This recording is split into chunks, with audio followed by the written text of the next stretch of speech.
नमस्कार दोस्तों, आप सभी का स्वागत है आपके अपने चैनल भगवान का घर पर। तो चलिए करते हैं आज की कथा शुरू।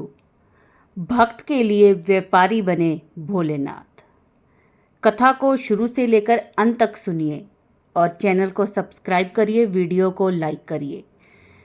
एक राजस्थान के छोटे से कस्बे में दो भगवत भक्तों का जन्म हुआ। दोनों ही बड़े श्रद्धावान थे। बचपन से लेकर जवानी तक दोनों ने साथ में अपना जीवन व्यतीत किया और जैसे ही बड़े होते गए घर वालों ने जिम्मेदारी का बोझ डाल दिया। घर वालों ने कहा, अब बड़े हो गए हो, कुछ कमाया भी करो। घर वालों की बात मानकर सेवाराम और मोतीराम ने कपड़े बेचने का काम शुरू कर दिया। कंधे पर कपड़ों की गांठ बांधकर वह गली गली गांव-गांव कपड़े बेचने जाते थे। गर्मी के मौसम में सूती कपड़े और ठंड के मौसम में ऊनी कपड़े बेचते थे। एक बार दोनों दोस्त किसी गांव में सर्दी के मौसम में कपड़े बेचने जा रहे थे। तभी सेवाराम की नज़र एक वृद्ध महिला पर पड़ी। वह वृद्ध महिला बड़ी तीखी ठंड में कांप रही थी। सेवाराम को उन पर दया आ गई और उसने अपने कपड़ों की गांठ में से एक कंबल निकालकर उस वृद्ध महिला को दे दिया। उस वृद्ध माता को दे दिया। वह वृद्ध माता को जब वह कंबल प्राप्त हुआ तो वह बड़ी प्रसन्न हुई और दिल से आशीर्वाद दिया, तुम दोनों दोस्त बड़े प्रसन्न रहोगे, भगवान का आशीर्वाद सदा तुम पर बना रहेगा।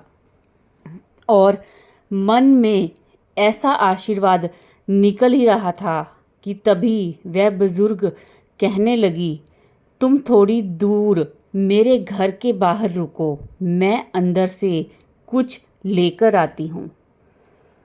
उसे अपने साथ ही रखना। और वह ऐसा कहकर घर के अंदर चली गई और घर में स्थित एक छोटी सी भगवान शंकर की मूर्ति लेकर बाहर आई और सेवाराम को हाथ में देते हुए वह कहने लगी, यह मेरे भोलेनाथ हैं, तुम इनकी सेवा करना।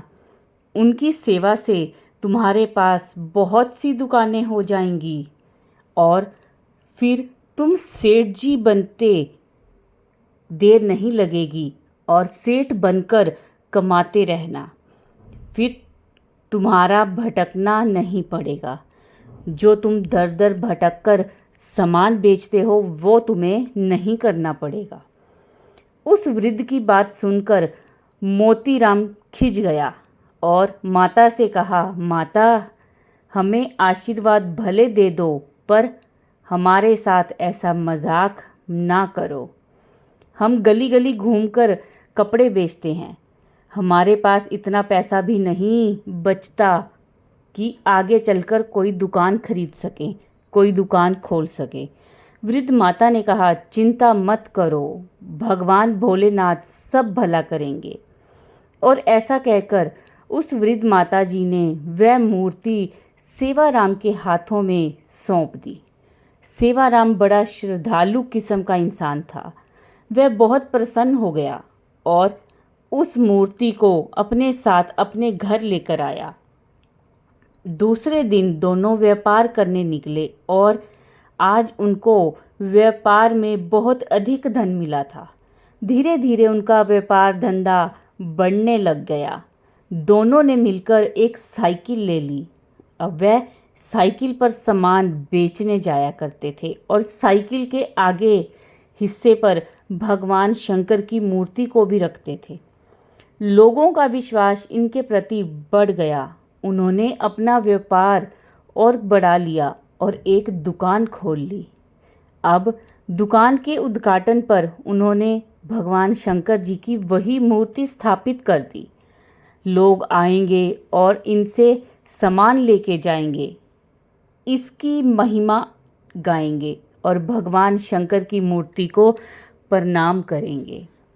जब पहले दिन एक दुकान थी, धीरे धीरे व्यापार फिर बढ़ने लगा। एक दुकान हुई, फिर दूसरी दुकान, फिर तीसरी दुकान, और आज उस वृद्ध माता की भविष्यवाणी सच होने लगी, जो कहती थी, मेरे भोले बाबा की कृपा से तुम्हारा व्यापार ही बढ़ जाएगा। दोनों दोस्त वृद्ध होने लगे। अब कभी कभी सेवाराम दुकान पर आता था और कभी कभी घर पर ही रह जाता था।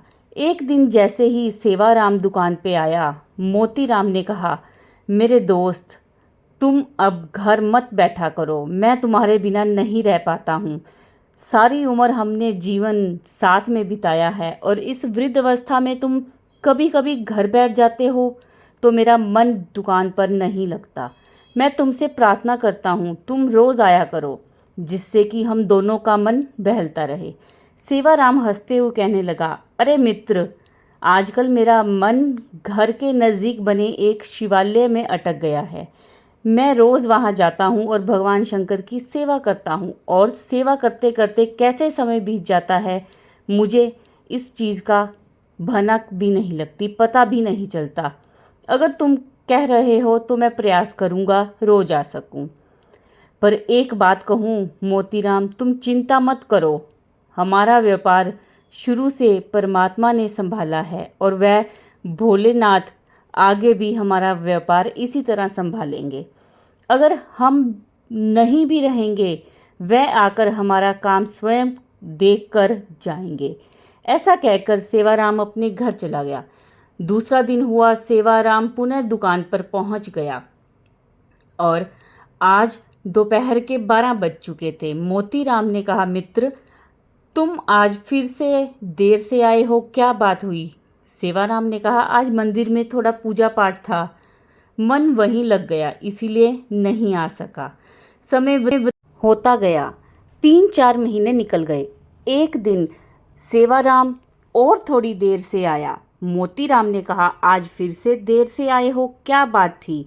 मंदिर में कोई कार्यक्रम था? सेवाराम हंसते हुए कहने लगे, आज भोले बाबा ने मुझे अपने पास ही बिठा लिया और जाने ही नहीं दिया, इसीलिए मुझे आने में देर हो गई।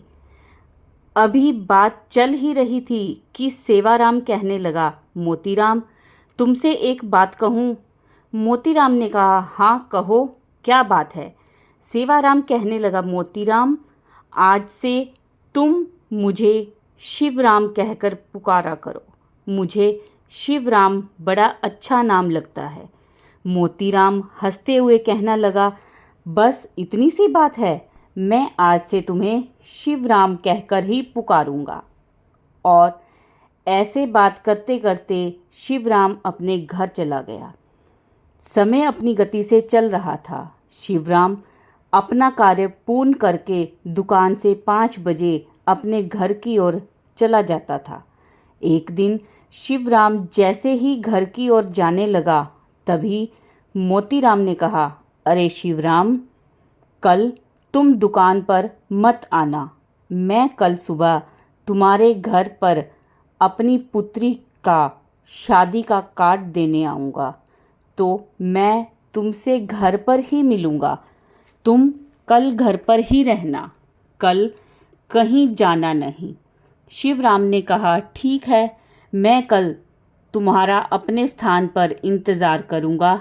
और ऐसा कहकर शिवराम चला गया। मोतीराम सुबह उठा और आज अपने दोस्त के घर जाना था, तो बड़े ढंग से तैयार होकर जाने लगा।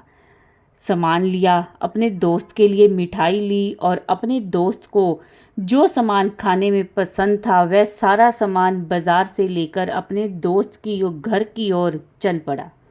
मन में इतनी खुशी थी कि अपने सच्चे दोस्त को अपनी कन्या की शादी का निमंत्रण देने जा रहा हूँ, और मार्ग में जो मिलता उसे कहता, आज मैं अपने दोस्त के घर जा रहा हूँ, आज मैं अपने सखा के घर जा रहा हूँ। और ऐसी खुशी में फूला हुआ वह सेवाराम के घर आ पहुँचा, और जैसे ही घर के अंदर गया, उसने सबसे पहले सेवाराम के पोते को अपनी गोद में उठा लिया और उसे प्यार से सहलाते हुए पूछने लगा, बेटा, दादा को बताना मत कि मैं आ गया हूँ। हम दोनों मिलकर उसे अचंभित कर देंगे। तो वह उसी समय दोनों अंदर गए और जैसे ही अंदर गए उसने सेवाराम की धर्मपत्नी को चक्की चलाते हुए देखा और प्रणाम करके पूछा, भाभी जी कैसे हो और भैया कैसे हैं? जब मोतीराम ने भाभी जी से यह सवाल किया तो सेवाराम की पत्नी की आंखों से आंसू आने लगे। मोतीराम कहने लगा, मैंने कुछ गलत पूछ लिया है क्या? तब वह बड़ी प्रतिवता नारी बनकर कहने लगी, आप क्या पूछ रहे हो? आपसे कौन सी बात छिपी हुई है? आप तो सब कुछ जानते हो। आपको पता है 6 महीने पहले ही सेवाराम जी का स्वर्गवास हो गया है। उसके बाद भी आप मुझसे ऐसा दुख देने वाला सवाल पूछ रहे हो कि सेवाराम कैसे हैं? तो बताओ मैं तुम्हें इसका क्या जवाब दूं? मोतीराम ने जब सेवाराम के स्वर्गवास का सारा हाल जाना तो उसके मन में बड़ा धक्का लगा। वह अपने आप को संभालते हुए कहने लगा, भाभी जी आप ऐसा कैसे कह सकते हैं? सेवाराम जी तो रोज़ मेरी दुकान पर 12 बजे आते हैं और 5 बजे चले जाते हैं। भाभी जी ने कहा, भाई जी आप कैसा मजाक कर रहे हो? 6 महीने पूर्व जब मेरे पति का स्वर्गवास हुआ था तब आप ही तो उनके क्रियाक्रम की सारी विधि करने आए थे और आप ही तो हर महीने आकर हमारे घर का खर्च देकर जाते हो। उसके बाद भी आप ऐसा सवाल कर रहे हो। जब मोतीराम ने भाभी के मुंह से ऐसे शब्द सुने तो उनका मन बैठ सा गया।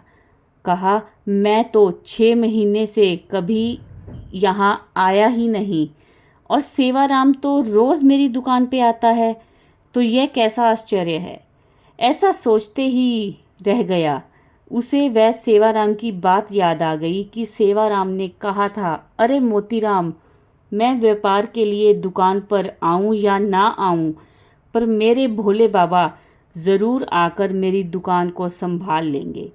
और इसी बात को सोचकर मोतीराम जल्दी से सेवाराम के घर से उठा और भागते हुए अपनी दुकान की ओर आया। उसने सामने वह सारा चित्र चलने लगा। सेवाराम मेरी दुकान पर आया और 6 महीने पहले कहने लगा, अब से मेरा नाम सेवाराम नहीं, मैं शिवराम हूँ। मोतीराम समझ गया कि वह और कोई नहीं, सेवाराम के प्रिय भगवान शंकर ही सेवाराम के रूप में मेरे साथ आते थे और मेरे कहने पर वह दुकान का कार्यक्रम संभालते थे।